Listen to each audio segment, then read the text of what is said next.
ọ̀pọ̀ ènìyàn ni wọ́n ń fi èrò ọkàn wọn hàn lórí ètò tí ajìjàǹgbara verydarkman ń ṣe lẹ́yìn tí Alhaji Wasiu Ayinde K1 tọrọ àforíjì ìyẹn bàbá máyégún ilẹ̀ Yorùbá lórí ọ̀rọ̀ tó ṣẹlẹ̀ ní airport láàrin àti àwọn òṣìṣẹ́ ọkọ̀ òfurufú. Àṣírí ọ̀rọ̀ tí máyégún bá àwọn òṣìṣẹ́ iléeṣẹ́ ọkọ̀ òfurufú náà sọ ni verydarkman ń gbé jáde lórí ètò rẹ̀. Ẹ jẹ́ ká jọ gbọ́. This is the record. When I open this, I open this, and I put the content on this. I said, this is water. How can you embarrass me? Shoname, your boss, or Shoname on the street. In government, I guarantee you, Shoname in government. I said, don't embarrass your boss. We'll make this a national issue. If that's what you want. It's okay. My name is Wasiu Ayinde. Nobody does that with me. I'm getting on with it. It's okay. It's okay. Nobody. Okay. Because I didn't go to look for trouble. Morning, sir. I did not. Okay. I didn't bypass queue. I didn't jump queue. I didn't do anything. And the next thing I heard, you can't go on that flight. Wow. I don't want to go on that flight anymore in my life. It's okay. The Shoname will feel it. Will feel me. It's okay. Will feel me It's okay. in his business. It's okay. Are you done, sir? Is that all that happened? Sorry? Is that all that happened? That's it. That's the only thing that happened. Thank you so much for being here. Now, the person will release this recording. What is the point of releasing this? Especially after the man have apologized.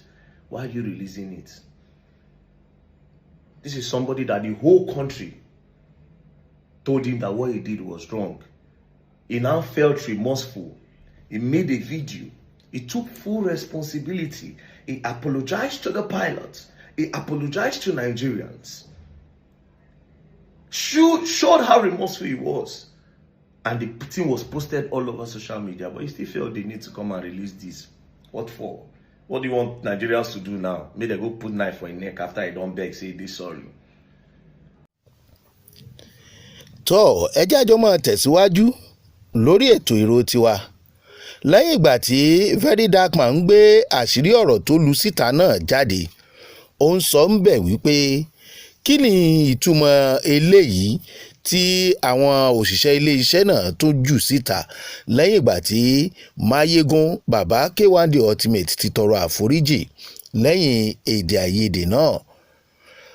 Ọ̀pọ̀lọpọ̀ àwọn ènìyàn ni wọ́n fi àìdùnnú wọn sí ọ̀rọ̀ tí verydarkman ń sọ náà. Wọ́n ní lóòótọ́ ni máyégún ló ti tọrọ àforíjì lẹ́yìn ìgbà tí wọ́n ní ni o àwa ò sí ń bẹ̀ o pé ìtòwànú kọ́ọ̀pù wọ́n dá sí òṣìṣẹ́ iléeṣẹ́ náà lára. Wọ́n ní ṣùgbọ́n wọ́n ti tọrọ àforíjì lọ́wọ́ mínísítà ọkọ̀ òfurufú, ẹgbẹ́ awakọ̀ òfurufú, iléeṣẹ́ awakọ̀ òfurufú orílẹ̀-èdè Nàìjíríà, ọmọbìnrin tí wọ́n dá nǹkan sí lára àti gbogbo ènìyàn pátá pé àwọn sì kábàámọ̀ ìṣẹ̀lẹ̀ náà. Kí ni àwọn òṣìṣẹ́ iléeṣẹ́ ọkọ̀ bàálù náà tún fẹ́ o tí wọ́n fi ń fi ọ̀rọ̀ náà síta? Ṣé káwọn èèyàn ó lọ fi ọ̀bẹ sí máyégún lọ́rùn ni? Ìyẹn ni ọ̀rọ̀ tí verydarkman ń sọ.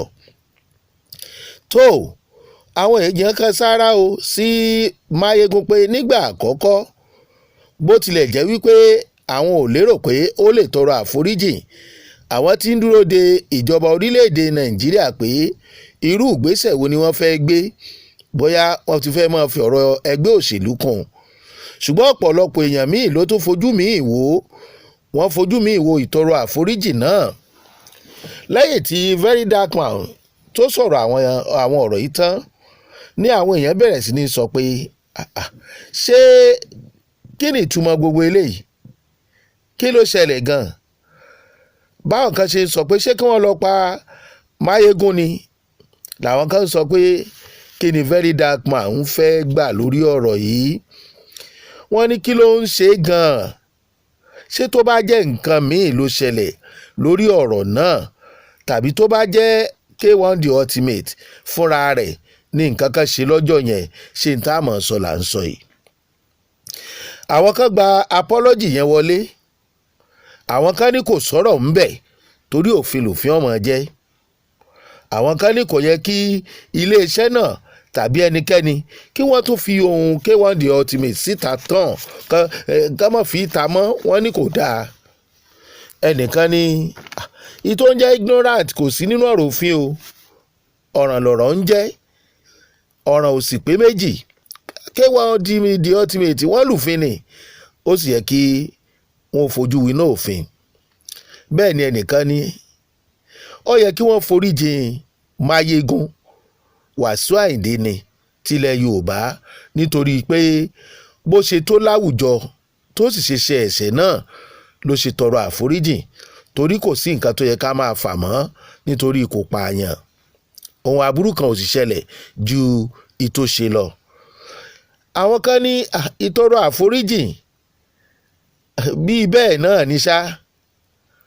ṣé ìtọrọ àforíjìn Alhaji Wàsíù Àyìndé yìí lójú tóun ó dàbí ìgbà téèyàn ti kú tán tí wọ́n wá ń lo oògùn mọ́kù fún ni, medicine after death. oríṣiríṣi awuyewuye ló lọ lórí ọ̀rọ̀ yìí.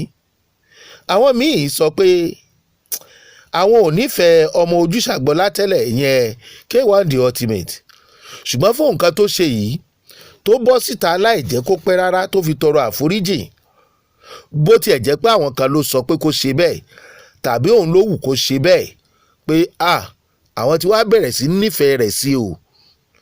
bẹ́ẹ̀ làwọn kan fi ọ̀rọ̀ ẹgbẹ́ òṣèlú bọ̀ lẹ́gbẹ̀ẹ́gbẹ́ torí pọ́jọ́ ọmọ ẹgbẹ́ òṣèlú wọn ni, torí pọ́jẹ́ kinní kan ni, àparò kan ọ̀gá jù kan, ṣé àparò Máyégún gorí ebè ni.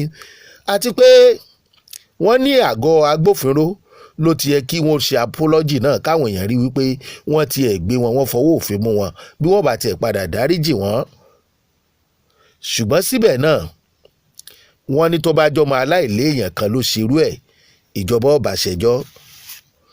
àwọn kan ní àṣà tí ò lè ṣẹlẹ̀ nílùú òyìnbó ni kí VDM lọ ṣọ́ ara ẹ̀ kó yọ ojúṣàájú kúrò ńbẹ̀ torí àṣà pálapàla ìlú àpàlà ni. alàgbà Almaroof sọ̀rọ̀sọ̀rọ̀ kan náà ti jáde, ògbóǹtarìgì sọ̀rọ̀sọ̀rọ̀ lórí ẹ̀rọ ayélujára. ó ní kí làwọn èèyàn tó ń fẹ́ kí Máyégún Wàsíù Àyìndé ó tún ṣe o lẹ́yìn tọrọ àforíjìn. àwọn kan koro ojú sí i, bẹ́ẹ̀ làwọn kan kàn sára sí pé ohun tó sọ náà dáa. wọ́n ní a ní kó lè ó sá olè ti sá, wọ́n ní kó ju tọwọ́ ẹ̀ lẹ̀ ó ti ju tọwọ́ ẹ̀ lẹ̀, kí ni nǹkan tá a tún fẹ́. àwọn kan tó ní bẹ́lẹ́jọ́ bá ti mẹjọ́ ẹ̀ lẹ́bi kò yẹ kó pẹ́ lórí ìkúnlẹ̀. wọ́n ní ọ̀rọ̀ ni Almaroof sọ. èrò tiwa nìyí o, àtàwọn tó fi ìbínú sọ̀rọ̀ lórí apology lórí ètò, pẹ̀lú àwọn tó fi ìfẹ́ hàn sí Alhaji Wàsíù Àyìndé àti àwọn tó ṣètò lórí ìkànnì ayélujára wọn. gbogbo wa pátá la wà lójú ọ̀nà torí ìlú gángan láyé. ohun tó kọjú sẹ́nìkan ẹ̀yìn ló kọ sẹ́lòmíì. ojú ọ̀tọ̀ọ̀tọ̀ la fi ń wòran ọ̀rọ̀. ju gbogbo ẹ̀ lọ, kí ọ̀rọ̀ K1 The Ultimate kó máa jẹ́ ẹ̀kọ́ fún gbogbo ènìyàn, kó má jẹ́ ẹ̀kọ́ fún K1 nìkan. kò sẹ́ni tí ò lè ṣe àṣìṣe. ìbínú ọ̀mọ̀pólówó wọn ò lẹ́sẹ̀ ńlẹ̀. kò sì yẹ kí má bínú kó jìnnà sí ìyàn lẹ́nu nígbà téèyàn bá ti rí àṣìṣe rẹ̀.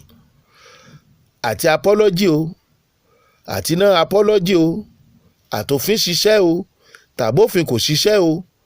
ohun tí kò ṣeé parẹ́ nínú ọ̀rọ̀ yìí ni pé ẹ mọ́ gbàgbé pé ìṣẹ̀lẹ̀ yìí ti wà lórí ẹ̀rọ ayélujára, wọn ò sì lè parẹ́ tán láéláé. ó yẹ kó ní kálukú wa máa ṣọ́ra fún ohunkóhun tá a bá ń ṣe. oníbínú àti atánni ní sùúrù wọ́n jọ ń gbénú ayé ni o. oníbínú àti atánni ní sùúrù wọ́n jọ ń gbénú ayé ni o. ẹni tó ń ṣọ́ ni tá a sọ wà nú ayé o. bákan náà gbogbo sọ̀rọ̀sọ̀rọ̀ ṣètò pédépédé àtàwọn tó ń gbọ́ wa lórí afẹ́fẹ́ àtàwọn olórin dórí òṣèré gbogbo, a jọ mọ̀ pé ìṣẹ̀lẹ̀ tó bá ti ṣẹlẹ̀ lórí ayélujára ó ti di ti gbogbo ayé ń gbọ́.